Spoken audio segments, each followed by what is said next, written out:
और अब बात असदुद्दीन ओवैसी की, जो कल संसद में शपथ के दौरान जय फिलिस्तीन बोलकर विवाद में फंस गए हैं।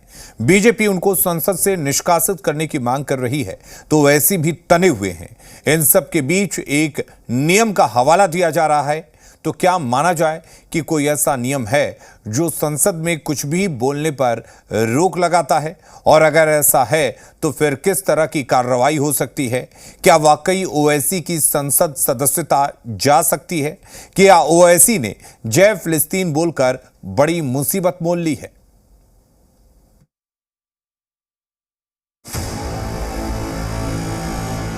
जय भीम, जय मीम, जय तेलंगाना, जय फलस्तीन, तकबीर, अल्लाह अकबर।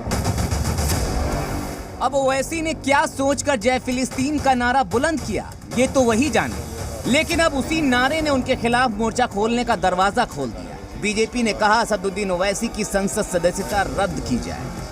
ओथ के दिन ओवैसी ने जो ओथ लिया है, देश को अपमान किया। फिलिस्तीन जिंदाबाद, गैर फिलिस्तीन कहना ये कानूनन अपराध है और उन पर कानूनी कार्रवाई होनी चाहिए। वो देश को सीरिया बना देना चाहते हैं। बीजेपी हमलावर है तो ओवैसी ने भी मैदान संभाल लिया और बोले कि उन्हें भी कानून पता है। जरा बताइए तो आखिर कौन सी धारा में एक्शन कर सकते हैं?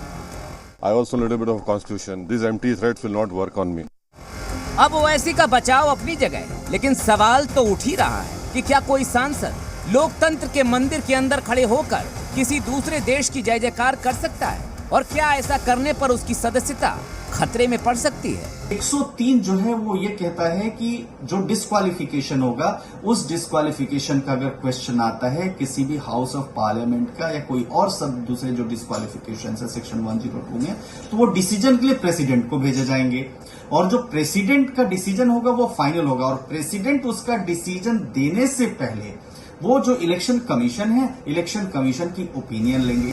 बीजेपी नेता अमित मालवीय ने ट्वीट किया, सोशल मीडिया साइट पर संविधान के अनुच्छेद 102 का हवाला दिया और कहा मौजूदा नियम के मुताबिक ओवैसी की सदस्यता जा सकती है। ये वही ट्वीट है।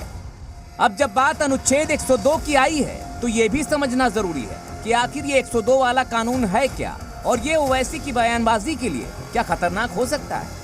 संविधान के अनुच्छेद 102 के चौथे सेक्शन के मुताबिक अगर कोई संसद सदस्य किसी दूसरे देश के प्रति निष्ठा दिखाता है तो उसकी सदस्यता जा सकती है। अनुच्छेद 102 के साथ 103 का हवाला देकर सुप्रीम कोर्ट के वकील विनीत जिंदल और वकील हरिशंकर जैन ने राष्ट्रपति को एक चिट्ठी लिखी। उस चिट्ठी में ओवैसी की संसद सदस्यता खत्म करने की मांग की है। अब सवाल है कि राष्ट्रपति से मांग क्यों?